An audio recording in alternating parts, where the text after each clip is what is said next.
बिस्मिल्लाहिर्रहमानिर्रहीम नहमदुहु व नुसल्ली अला रसूलिहिल करीम अम्मा बाद। 23 नवंबर 2024 का रिज़ल्ट आने के बाद मालेगांव वालों के सामने ये बात आ गई कि अल्लाह ने हमें जीत अता की है।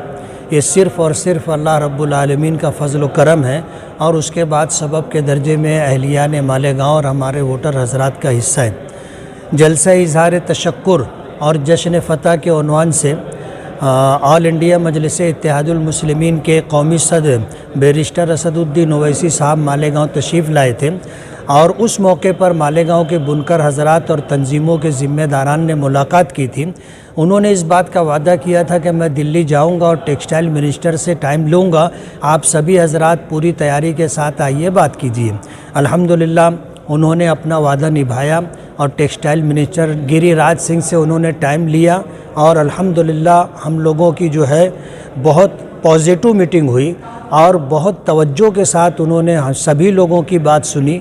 तकरीबन पौन घंटा उन्होंने हमें टाइम दिया और उसके बाद जो है 10-15 मिनट अलग से बैठ कर के उन्होंने इम्तियाज़ जलील साहब, असदुद्दीन ओवैसी साहब, मोमिन मुजीब साहब और मैं ऐसे कुछ लोगों के साथ बैठ कर के अलग से भी उन्होंने बात की और अपना इंदिया दिया कि इंशाअल्लाह मैं आप लोगों का 200% काम करूँगा।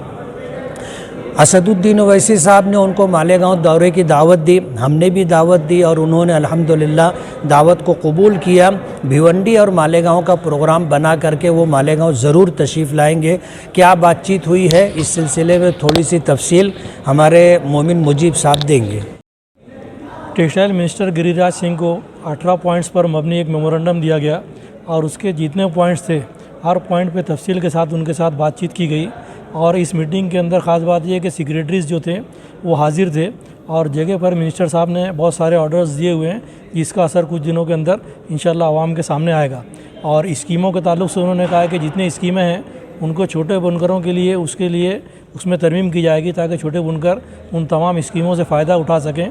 और नई स्कीम इस तरह से बनाई जाएगी कि जिसमें मालेगांव के ख़ास तौर से जो इंतहाई छोटे और इंतहाई गरीब जो बुनकर हैं और मज़दूर हैं, इन दोनों के मफादात को ध्यान रखते हुए एक बेहतरीन और मज़बूत पॉलिसी और उसी के साथ बहुत सारी फ़ायदेमंद स्कीम्स बनाई जाएंगी।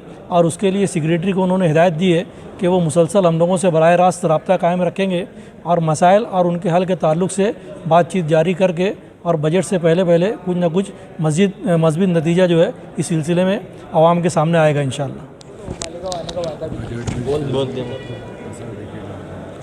बिस्मिल्लाहिर्रहमानिर्रहीम।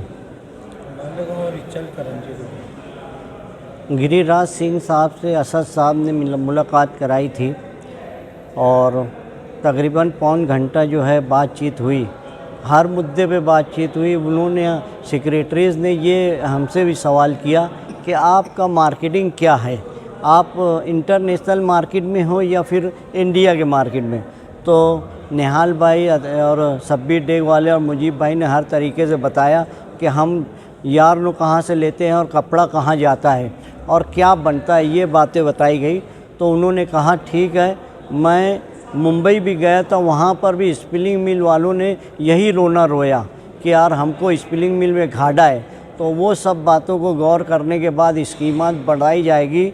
मैं ऑल इंडिया इत्तेहादुल मुस्लिमीन मजलिस इत्तेहादुल मुस्लिमीन की तरफ से मैं गिरिराज साहब का भी शुक्रिया अदा करता हूँ, असद अवैसी साहब से, इम्तियाज़ जलील साहब का और मुफ्ती मोहम्मद इस्माइल कासमी साहब का शुक्रिया अदा करता हूँ कि बुनकर तंजीमें जो 12 बुनकर तंजीमें हैं जो हर वक्त एक्टिव रहती है मालेगांव शहर में, उनको जो है दिल्ली आकर इससे पहले इस्मती ईरानी साहिबा का टाइम मिला था, उसके बाद हमको गिरिराज सिंह साहब का मिला है। उम्मीद है ये है कि कुछ ना कुछ हमारा फ़ायदा होगा, नहीं होगा हमारे पास 5 साल है, इंशाअल्लाह और बातें करने हम आ जाएंगे। बहरहाल असद साहब और मुफ्ती साहब का बहुत बहुत शुक्रिया कि उन्होंने एक दिन में हमारा टाइम ले लिया था। अगर आपने अभी तक हमारा चैनल सब्सक्राइब नहीं किया तो हमारे चैनल को सब्सक्राइब